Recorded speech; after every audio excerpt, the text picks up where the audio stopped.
Las vacunas que llegan, las vacunas que no llegan, afortunadamente parece que va creciendo un tanto el interés por la vacunación por parte de los ciudadanos, que en los días anteriores se notaba ausencia en los vacunatorios. Es de esperar qué va a suceder en los próximos días. Hoy vamos a tratar de entender y sobre todo tratar también de transmitirle a la gente, a los televidentes de GEN, qué está pasando con las vacunas. ¿Habrá suficientes? ¿Nos quedaremos cortos? Ahora, para todos los que están en esta franja etaria que está habilitada en la actualidad, ¿qué pasará en las siguientes franjas etarias? Vamos a tener más noticias al respecto de eso en una entrevista muy a profundidad.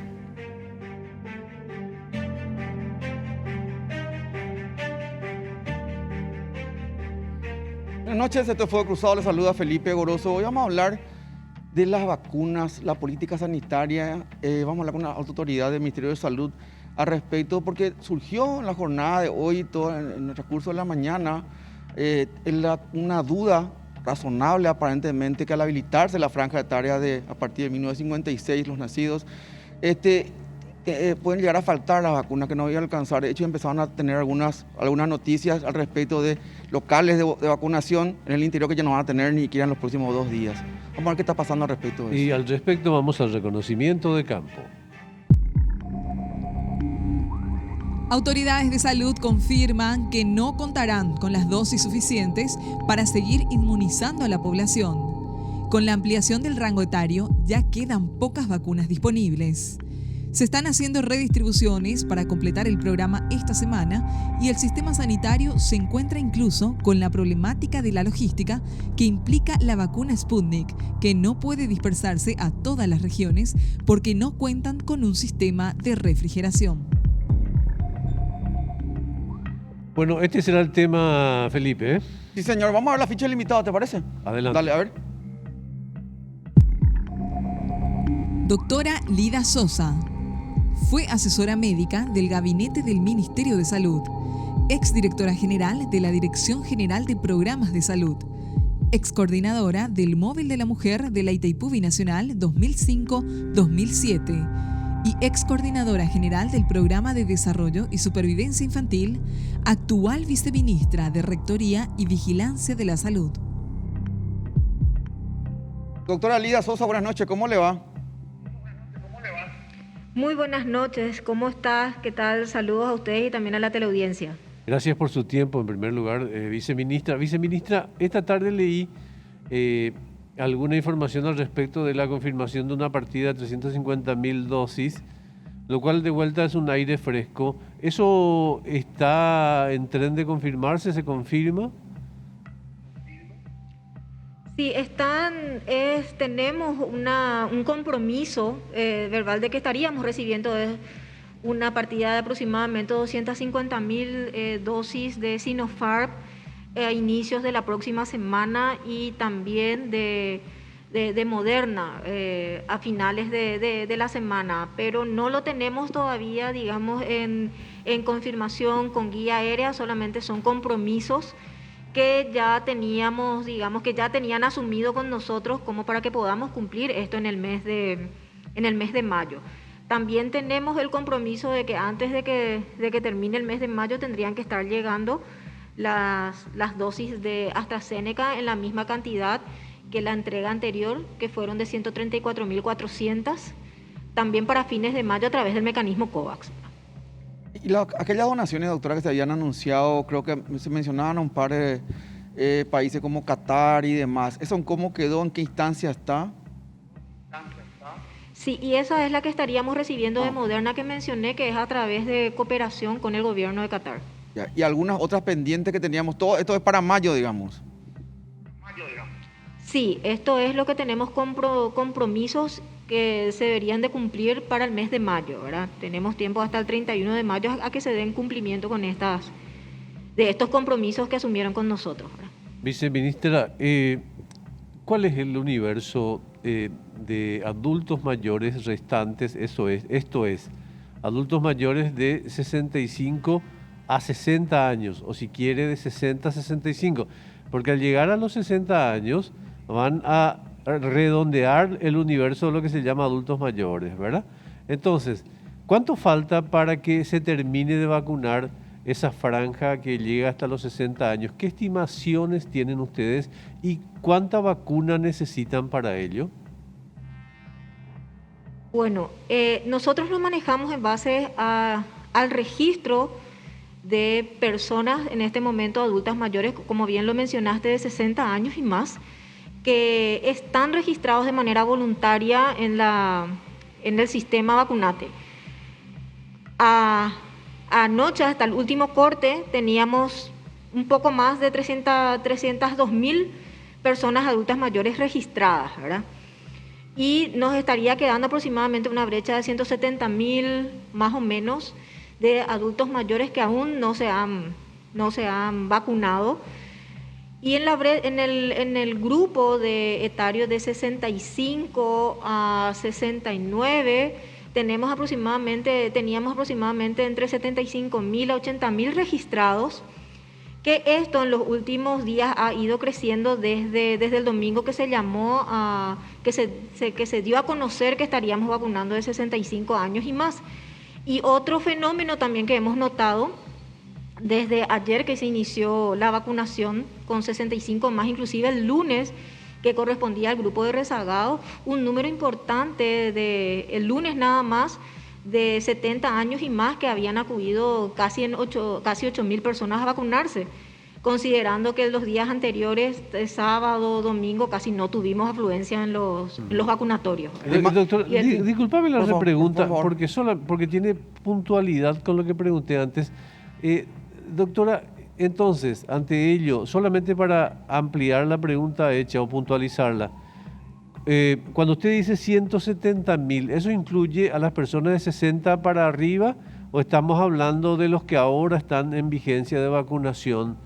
Y reitero la pregunta, entonces, ¿cuántas vacunas faltan para que todos los así llamados adultos mayores que están inscriptos se vacunen en Paraguay? ¿Cuántas faltan? Si consideramos que son 2 dosis por cada vacuna, a lo que tenemos hoy, que están registrados y aún no fueron vacunados, todos adultos mayores, tendríamos que tener aproximadamente unas 340.000 vacunas para dar respuesta a esa población inscripta, registrada, que aún no acudió a vacunarse. Claro. Mencionó la cifra de 8.000 en los últimos días, creo que entre más o menos de gente que acudió a vacunarse, doctora. De mantenerse ese ritmo, ¿cuántos días más tenemos de vacuna en stock al momento de esta entrevista? Y todos, al momento de esta entrevista, nosotros teníamos ayer porque los cortes los hacemos el día anterior, hoy recién esta tardecita noche tendríamos el corte de stock de vacunas sobrantes según la cantidad de personas que hayan acudido hoy, pero hasta ayer teníamos aproximadamente unas 36.000 dosis. ¿Más o menos 4 días? ¿O 3? Más o menos. O sea, si se mantuvo esa cifra de la de ayer con la de hoy, sería más o menos 3 días, ¿verdad? Ok. Doctora, ¿y cómo repercute o incide en todo esto el tema de la India, de lo que sucede allá, de las restricciones que se plantearon a partir de las promesas iniciales que existieron? ¿Cómo está ese tema? ¿Cómo está esa vinculación?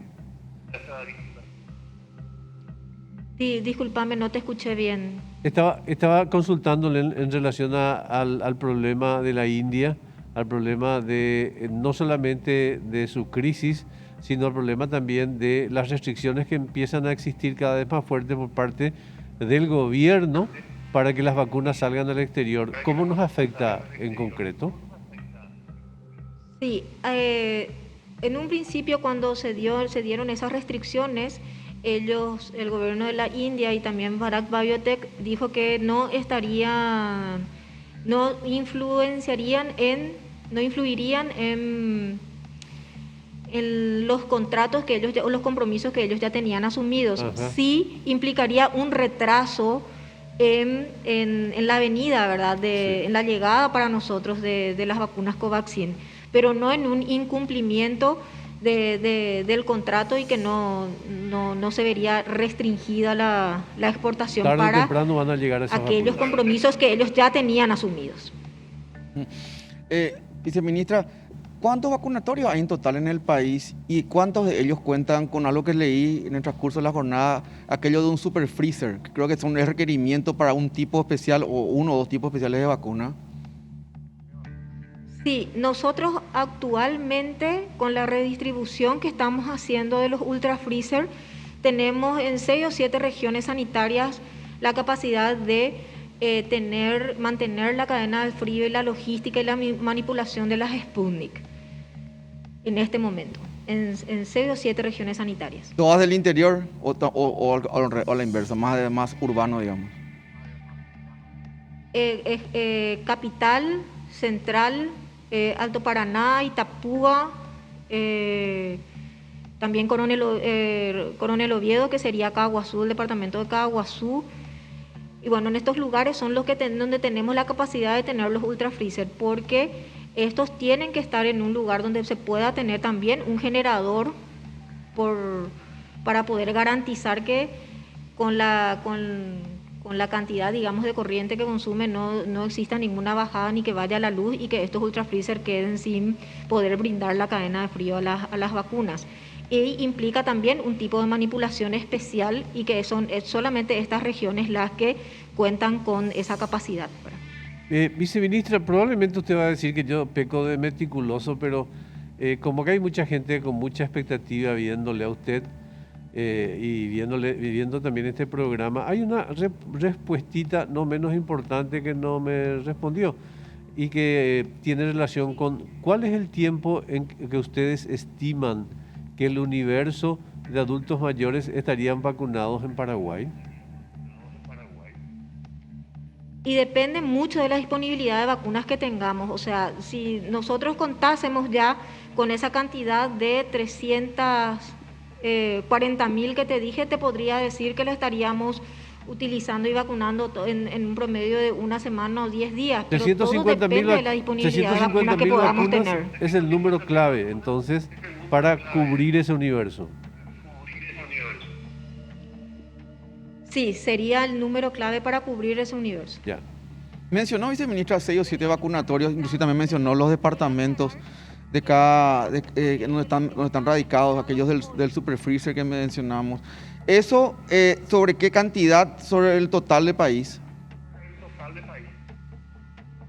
Discúlpame, no escuché toda tu pregunta. Antes de que me la vuelvas a realizar, te quiero comentarte que estas 350.000 vacunas que serían para cubrir la primera y la segunda dosis sería en base a los registrados hoy. Claro. Si aumentamos, tendría que ser más. No estamos hablando del universo genérico de adultos mayores, sino estamos hablando del universo empadronado en el registro de vacunación. Claro.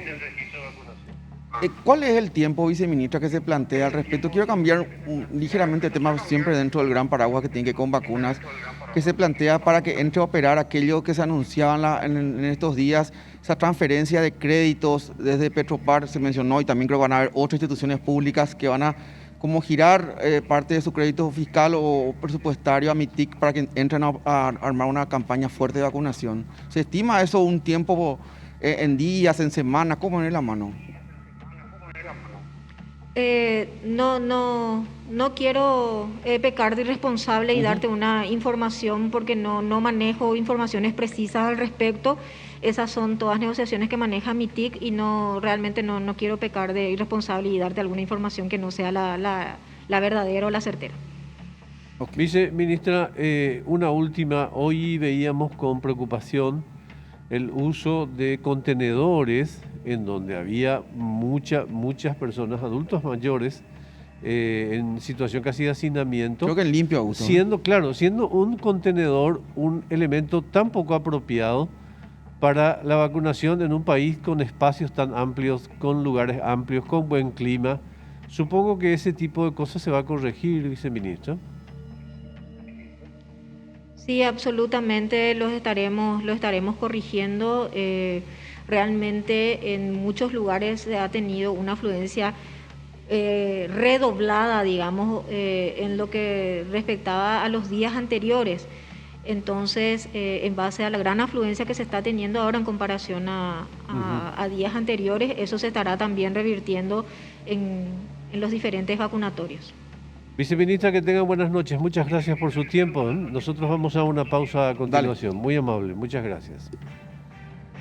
Gracias a ustedes por el espacio y ayúdenos a comunicar y que la gente se registre. Necesitamos que la gente se registre con anticipación, no en último momento, porque el registro anticipado nos ayuda a nosotros a la planificación y a la distribución de los biológicos. Así será. Buen punto. Gracias, viceministra. Ok, hasta luego. Muchas gracias a ustedes y buenas noches. Buenas noches.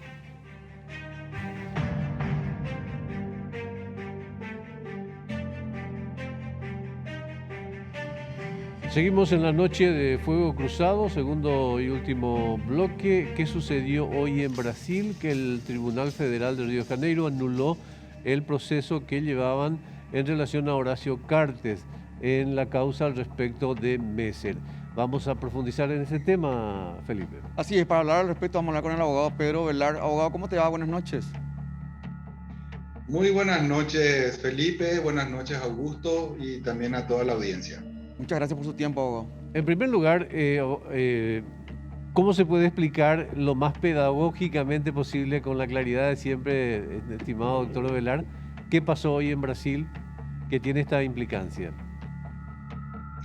Bueno, el día de hoy, a las 13 horas de Río de Janeiro, estaba citada la defensa y la fiscalía para el análisis de un planteamiento realizado hace un año por la defensa, que era el habeas corpus de trancamiento, el término utilizado en Brasil, pero que en realidad pretende la nulidad del proceso y la desvinculación del expresidente de la causa. En términos prácticos, se realizó la audiencia pública donde participan todos, y el tribunal, luego de escuchar los fundamentos, resuelve oralmente la cuestión y dicta una resolución por unanimidad, 3 votos a 0, diciendo de que el proceso a Horacio Cartes hay que anularlo. Los argumentos son bastante sencillos, pero muy bien desarrollados durante la audiencia, de que el hecho o los hechos atribuidos al expresidente no constituyen un hecho punible en Brasil y tampoco en Paraguay, dijo en algún momento, y de que la jurisdicción brasilera no es competente para analizar conductas ocurridas en otro país. Por tanto, el voto inicial que dio el desembargador, juez de segunda instancia, es acompañado por el segundo voto de la doctora que también formaba parte del colegiado, y se adhiere también al tercer voto. Abogado, ¿hubo en algún momento, cuando se exponía la resolución, algún comentario al respecto del trabajo del Ministerio Público, la Policía Federal y demás? Porque uno creería que tal vez ahí está el origen de la situación, ¿verdad? Sí, por supuesto que hicieron referencia a todo lo que el Ministerio Público y la Policía Federal en su momento habían señalado. No fue una decisión basada en alguna cuestión formal, en algún error procesal, sino directamente en una cuestión interpretativa de la ley, de los hechos y de la ley, señalando de que no es delito, no es crimen en realidad, usan el término en Brasil, no es un crimen ayudarle a algún amigo que requiere de una defensa jurídica por tener un proceso en su contra, y eso no es formar parte y mucho menos financiar una organización criminal. Claro. Hubo una referencia específica a eso, incluso fue mucho más allá, puesto que analizó las delaciones de Darío Messer y de Mira Taide, que fueron realizadas en un acto posterior al inicio de la causa contra el expresidente, y las conclusiones fueron las mismas. Siempre a Horacio Cartes se le dijo de que era para la defensa jurídica y en ningún momento para financiar un acto ilícito.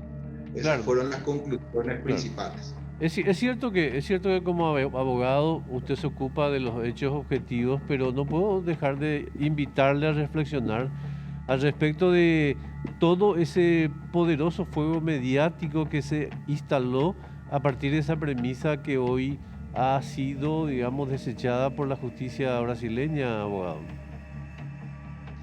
Claro, cuando se forma un proceso, una causa, es habitual que puedan venir opiniones interesadas, más que nada cuando se trata de un expresidente, de un líder colorado, de un partido mayoritario, partido de gobierno. Generalmente los expresidentes pierden cierta trascendencia en materia política, pero el expresidente Carter sigue teniendo esa trascendencia. Entonces las opiniones de medios o las opiniones de políticos o de sectores realmente quisieron llevar esto hacia otro lado, cuando nunca debió irse. Esto se trataba de un hecho atípico, de una formación de un proceso sin ningún tipo de fundamento jurídico, técnico, y creo que se llegó demasiado lejos con este proceso, pero bueno, el día de hoy se reencausa, ¿verdad? En ese mismo punto, en esa misma línea, abogado, ¿cuánto hubo dentro de todo del trabajo, entre comillas, trabajo, digo, del Ministerio Público, la Policía Federal y demás de Brasil, de un operativo político, un operativo comunicacional, incluso desde acá, monitoreado de Paraguay, incluso podría decir uno?